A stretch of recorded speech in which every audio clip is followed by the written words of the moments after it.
How two evil players broke a lawful good character's will to live. This story was submitted by our viewer John. I was playing in a D&D 5e campaign that was using the Catterday add-on material as the main source.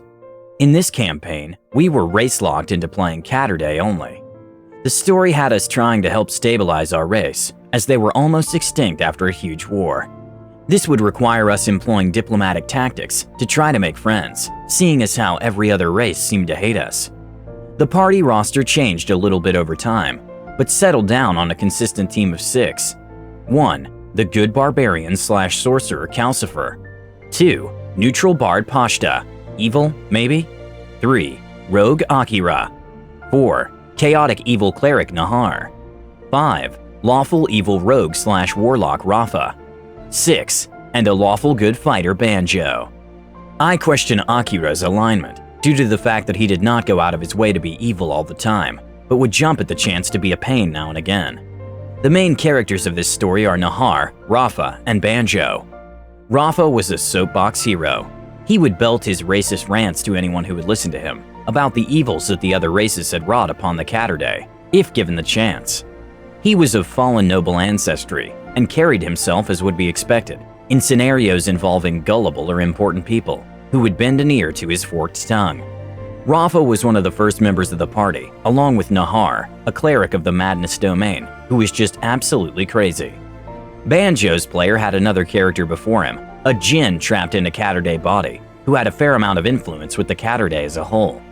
She had managed to get farmable land so the Catterday could grow food, and had established a friendship with the White Dragonborn, who shared the mountain territory with the Catterday, and eventually welcomed the 300 members of the dying race into their monastery for safe haven.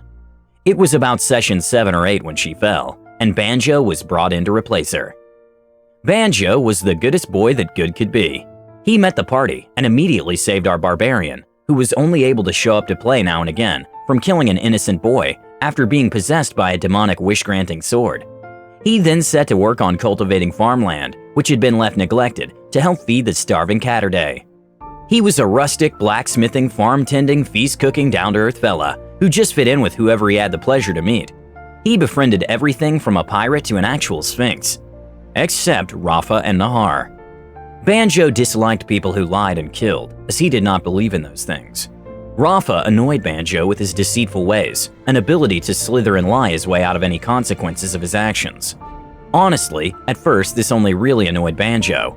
Banjo even got on Rafa's side momentarily after destroying another demonic wish-granting sword that had possessed Rafa, causing him to severely injure one of the White Dragonborn. Banjo thought after freeing him from the blade that he would see a new Rafa, but he was wrong. Rafa ended up clashing with Banjo one final time over his lies and alignment with a demon before Banjo stopped trying with him. Nahar, on the other hand, clung to Banjo like a tick, actively trying to drive him insane. Every step Banjo seemed to make to further the relations or image of the Catterday, Nahar would be right behind him to undo it. Nahar's favorite trick was his get-out-of-jail-free card, or the spell Command. If Nahar ever did not want to face something, he would cast Command until it hit and command the threat to sit, giving him a full round to run away, all for the sake of being funny or crazy. Upon visiting a port town with multiracial trading and basic harmony, Nahar decided to rob a shopkeep and cause a huge commotion. Banjo tried to stop him, only to be hit with Command twice before Nahar's escape. This was the first way to fall on Banjo's back. Over the next few sessions, Nahar turned up the crazy to 11 as he actively wanted Banjo to kill him, claiming that making Banjo kill someone would make him stronger and better for the party. The last straw was when Nahar killed a tiefling who claimed to have info on an underground Catterday slave trade. With the lead now dead, Banjo lost it and beat Nahar within an inch of his life, before regaining his composure and letting him live. In the following sessions, Banjo's players started role-playing Banjo as depressed and troubled. He would spiral a little further every time Rafa or Nahar did something that seemed to serve no purpose, other than to be evil or hurt the Catterday in some way. I think he was hoping the other players or NPCs might catch on and try to help. It was discovered early on that Pashta had been in love with the lost king of our race and was pregnant with his offspring. After the 4 heirs were born, Banjo knew it was only a matter of time before Rafa or Nahar did something to them and was really on edge about it. Pashta had knighted him head of the royal guard to protect her and her children from Rafa and his goons.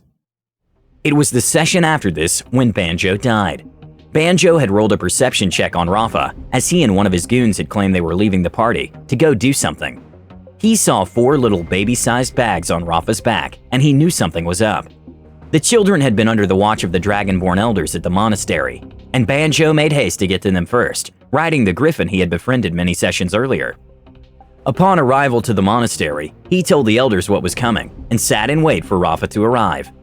When Rafa entered the room housing the young heirs, he was met by Banjo, who was pulsating with fury between him and the cribs. He began one of his speeches, only to be cut short by Banjo charging forward and downing his goon in one strike. Rafa had made a pact with the demon in the swords to become a warlock who was barely able to use first-level spells, but he had access to one that had saved him before and would be the end of Banjo: Charm Person. Rafa had stopped Banjo like this before, and it infuriated his player that one failed wisdom save could remove his character from play, be it from command or Charm Person. He sat there and watched Rafa approach the first crib, only to barely avoid being speared by one of the young Dragonborn hiding behind the illusion. Banjo had brought reinforcements. He was ready for the nonsense with Rafa to be over. Trapped between death and death, Rafa's demon friend offered him a wish. One of the Dragonborn sacrificed his left eye to evoke a powerful anti-curse magic to stop him from being teleported away, in hopes that help would come.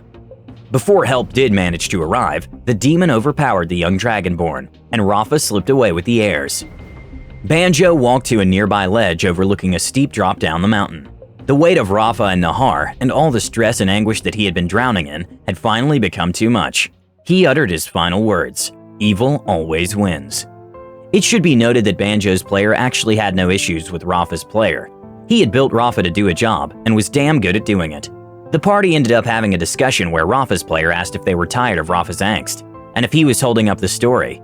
And if so, he would be happy to have Rafa go out with a final hurrah, as he was starting to get tired of the stress of keeping up with all of Rafa's schemes and lies himself. Rafa went down soon in a blaze of claws and blades, after which Mushin the Catterday monk, Rafa, and Cream, the Dragonborn paladin youngling, who gave up his left eye to cast the spell to try to stop Rafa, joined the party and went on a great adventure with their new allies. As a player, I would struggle with other players being constantly at odds with the group. But if this is how they play and it works for them, that's great. Please let us know what you think. Don't forget to subscribe to our channel, All Things D&D. Our next video will be posted in 2 days, so stay tuned for more amazing Dungeons & Dragons content.